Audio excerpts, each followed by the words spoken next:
जय श्री हरि भक्तों, जय कार्तिक मास की। अभी तक हमने सुने कार्तिक महात्म्य के 11 अध्याय और आज हम सुनने जा रहे हैं कार्तिक महात्म्य का 12वां अध्याय। तो आप अगर चैनल पर नए आए हैं तो चैनल को सब्सक्राइब करके बेल आइकन का बटन जरूर दबाएं। इसी प्रकार की आध्यात्मिक कथाओं का लाभ निरंतर आपके पास आता रहे।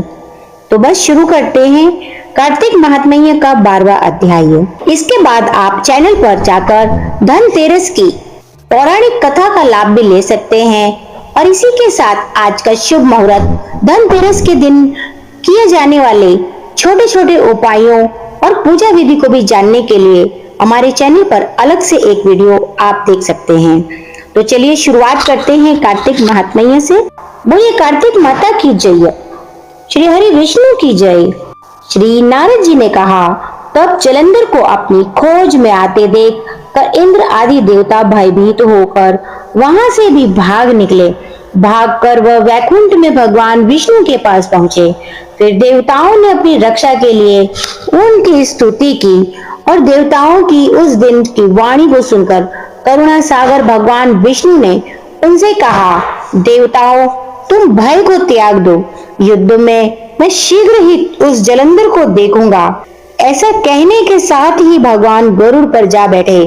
तब देवताओं सहित उन्हें युद्ध क्षेत्र की ओर पलायन करते देख समुद्र तनय लक्ष्मी के नेत्रों में जल भराया और उन्होंने कहा, हे नाथ, यदि मैं सर्वदा आपकी प्रिय हूँ और भक्त हूँ तो मेरा भाई आप द्वारा युद्ध में कैसे मारा जाना चाहिए। इस पर भगवान विष्णु ने कहा, यदि तुम्हारी ऐसी ही प्रीति है तो मैं उसे अपने हाथों से नहीं मारूंगा, परंतु युद्ध में तो जाऊंगा, क्योंकि देवताओं ने मेरी बड़ी स्तुति की है। ऐसा कहकर शंख चक्र गदा पद्यधारी भगवान विष्णु गरुड़ पर चढ़े हुए शीघ्र ही युद्ध के उस स्थान में जा पहुंचे जहां पर जलंधर विद्यमान था। विष्णु के तेज से कर्पित देवता सिंहनाद करने लगे। फिर तो वरुण ने अनुज गरुड़ के पंखों की प्रबल वायु से पीड़ित हो दैत्य इस प्रकार घूमने लगे जैसे आंधी में बादल आकाश में घूमते हैं। तब अपने वीर दैत्यों को पीड़ित होते देखकर जलंधर ने क्रुद्ध होकर भगवान विष्णु का अद्भुत वचन कहकर उन पर कठोर आक्रमण कर दिया। 13वां अध्याय। नारद जी बोले, इसी के साथ निरंतर 13वें अध्याय का श्रवण करते हुए नारद जी बोले, दैत्यों के तीक्ष्ण प्रहारों से व्याकुल देवता इधर उधर भागने लगे। तब इंद्र आदि को इस प्रकार भयभीत देखकर गरुड़ पर चढ़े भगवान युद्ध में आगे बढ़े। उन्होंने अपना शरंग नामक धनुष उठाकर बड़े जोर से टंकार किया। त्रिलोकी शब्द तो हो गई। पल पात्र में ही भगवान विष्णु ने हजारों दैत्यों के सिर काट गिराए। यह देखकर जलंधर के क्रोध की सीमा न रही। फिर तो भगवान विष्णु और जलंधर का महान संग्राम हुआ। बाणों से आकाश भर गया। लोग आश्चर्य करने लगे। भगवान विष्णु ने अपने बाणों के वेग से उस दैत्य की कब्जा शत्रु और धनुष बाण काट डाले तथा एक बाण से उसकी छाती में प्रहार किया। इससे व्यतीत हो उसने अपनी प्रचंड गदा उठा गरुड़ के मस्तक पर दे मारी। गरुड़ पृथ्वी पर गिर पड़ा। साथ क्रोध से उस दैत्य ने होंठ काटे। भगवान विष्णु की छाती में भी एक तीक्ष्ण बाण मारा, जिसके उत्तर में भगवान विष्णु ने उसकी गदा काट दी। अपने शरंग धनुष पर बाण चढ़ाकर उसको बींधना प्रारंभ किया। जलंधर भी उन पर अपने पैने बाण बरसाने लगा। उसी समय जलंधर ने भगवान विष्णु को कई पैने बाण मारकर वैष्णव धनुष को काट दिया। धनुष कट जाने पर भगवान ने गदा ग्रहण कर ली और शीघ्र ही जलंधर को खींच कर मारी, परंतु उस अग्निवत अमोघ गदा की मार से भी वह चलायमान न हुआ और मदोन्मत्त हाथी के समान उसे यानी गदा की मार को फूल की माला ही जाना। साथ ही उस युद्ध दुर्मद ने अत्यंत ही क्रुद्ध होकर एक अग्निमुख त्रिशूल उठाकर भगवान विष्णु पर छोड़ दिया।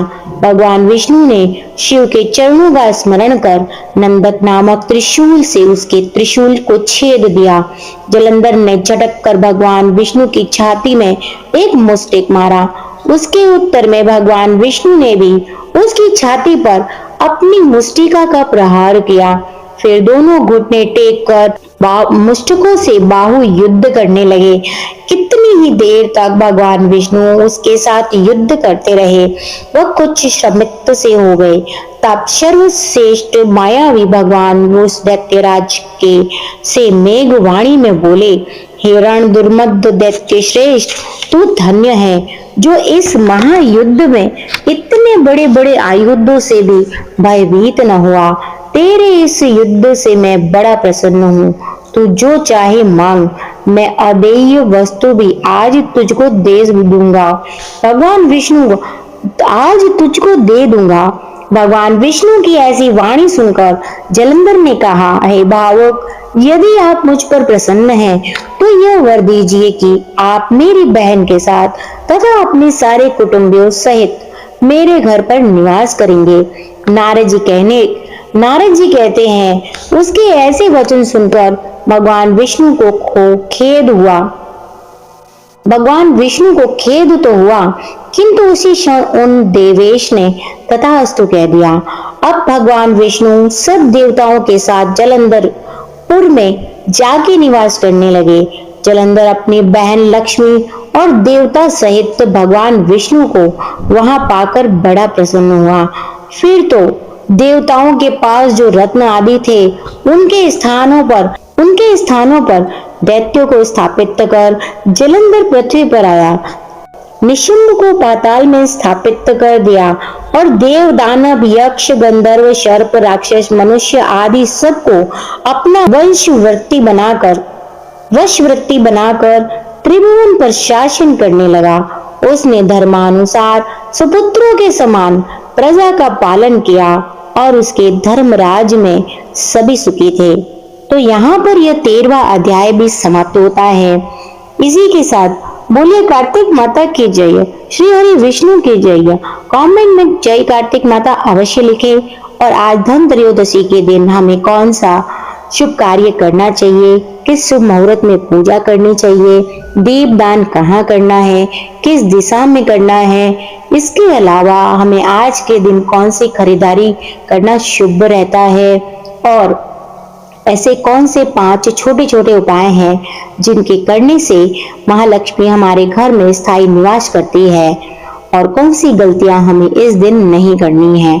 इसी के साथ धनतेरस की एक पौराणिक विशेष कथा भी हमने अपने चैनल पर डाल रखी है, तो आप उन वीडियोस को भी जरूर देखें और धनवंतरी भगवान माता लक्ष्मी का आशीर्वाद प्राप्त करें।